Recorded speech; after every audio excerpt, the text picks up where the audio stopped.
खरं तर काल मुंबई हादरली एसआरए प्रकल्पातल्या एका मोठ्या भ्रष्टाचाराच्या आरोपानं आणि त्या सगळ्या संदर्भात म्हणजे मुंबईतल्या मुलुंड मधल्या जे एसआरए प्रकल्प आहे त्या एसआरए प्रकल्पात मोठा भ्रष्टाचार झाल्याचा आरोप जो आहे तो करण्यात आला। मुंबईतल्या विक्रोळी पार्क साइड मधील एसआरए पुनर्विकासात घोटाळा झाला आणि तो लपवण्यासाठी कौशिक मोरे या बिल्डरनं तब्बल 11 कोटी लाच देण्याची तयारी दाखवल्याचा दावा सामाजिक कार्यकर्ता संदीप येवलेने केला।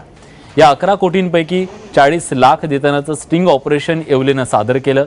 विक्रोळीतल्या पार्क साइड भागातल्या हनुमान नगर योजनेत सुरू असलेला भ्रष्टाचार आणि त्यात बिल्डरनं सगळ्यांना कसं मॅनेज केलंय याचे पुरावे येवले यांनी समोर ठेवले। शिवाय भाजपचे आमदार राम कदम यांच्यावरही त्यांनी गंभीर आरोप केले।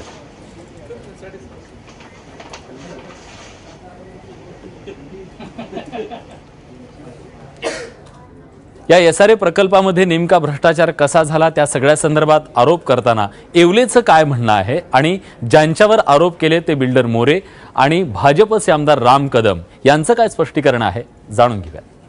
विश्वास पाटील जे एसआरए सीईओ होते त्यांनी मला स्वतः ऑफर केली की सिटिंग करा। एसआरएचे असे बरेच ऑफिसर आहे ज्यांनी मला सांगितलं की पैसे घे। लोकप्रतिनिधी आहेत आमदार त्यांनी पण मला सांगितलं। त्याशिवाय वरिष्ठ पोलीस निरीक्षक कुलकर्णी यांनी मला देखील म्हटलं की याच्यामध्ये पडू नको, बिल्डर खूप मोठा आहे, पोचलेला आहे।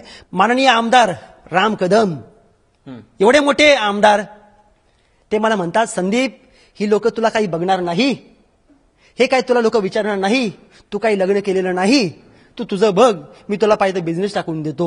किरीट सोमयाने तर आम्हाला म्हणतो ना एक घाणेरडा कुत्रे असतात ना आणि असं सडलेले येतात दरवाजावरती आपण त्यांना हाकलतो तशा पद्धतीने किरीट सोमयाने आमच्याशी बिहेव केलेला आहे। संबंधित व्यक्तीनं राजकीय हेतून प्रेरित होऊन हे अशा प्रकारचे आरोप केलेले आहेत। जर काही पुरावा असेल तर कुणी अडवलं तुम्हाला? द्या ना पुरावा। उलट पक्षी त्या ठिकाणी राहणाऱ्या 33 लोकांची घरं जी तोडली जात होती ती वाचवणारा हा राम कदम आहे। तिथल्या लोकांना जाऊन विचारा। आता ती जी 33 लोक जी या माणसाच्या पाठीमागे होती त्यांची घरं वाचल्याच्या नंतर ती राम कदमच्या पाठी आली म्हणून काहीतरी करायचा म्हणून आरोप करायचा तर हे निव्वळ राजकीय षडयंत्र आहे।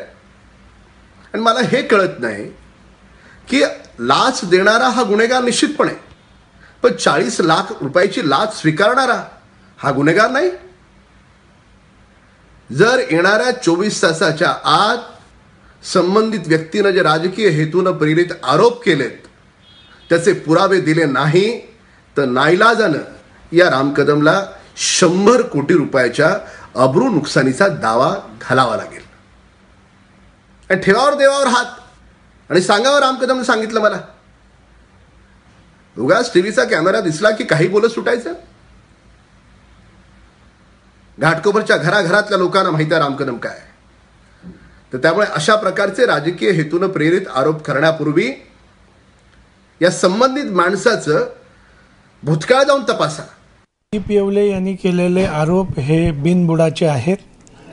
त्यांनी आमचा प्रकल्प थांबवण्याचा प्रयत्न केला लोकांना भडकवून, तसेच आजूबाजूचेही काही प्रकल्प त्याच पद्धतीने त्यांनी बंद पाडले होते। त्यांना स्वयंविकास करून आपल्याला मोठं घर मिळेल अशी लोकांची त्यांनी दिशाभूल करण्याचा प्रयत्न केला, परंतु ते कायद्याच्या चौकटीमध्ये न बसल्यामुळे आणि त्यांनीच केलेल्या सगळ्या केसेसमध्ये ते हरल्यामुळे त्यांनी त्याचा रंग बदलून हे प्रकरण वेगळ्या पद्धतीने चॅनलच्या पुढे आणलेलं आहे। याच्यामध्ये आमची बदनामी करण्याचा त्यांचा हेतू आहे।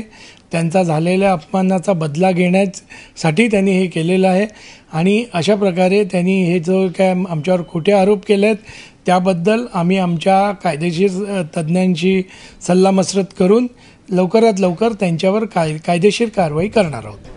दरम्यान या सगळ्या प्रकरणात जे कोणी दोषी असतील त्यांची गय केली जाणार नाही, त्यांच्यावर कारवाई करू अशा प्रकारचं जे आश्वासन आहे ते गृहराज्यमंत्री रवींद्र वायकर यांनी दिले। येवले यांनी जे काल निवेदन केलं, माहिती सांगितली, काही रक्कमही दाखवली गेली, त्याचं व्हिडिओ शूटिंग देखील केलेलं होतं काही, आणि हे पाहिल्यानंतर झोपडपट्टी म्हणजे स्लम्स एसआरएच्या माध्यमातून त्यांनी आरोप देखील काही केलेले आहेत।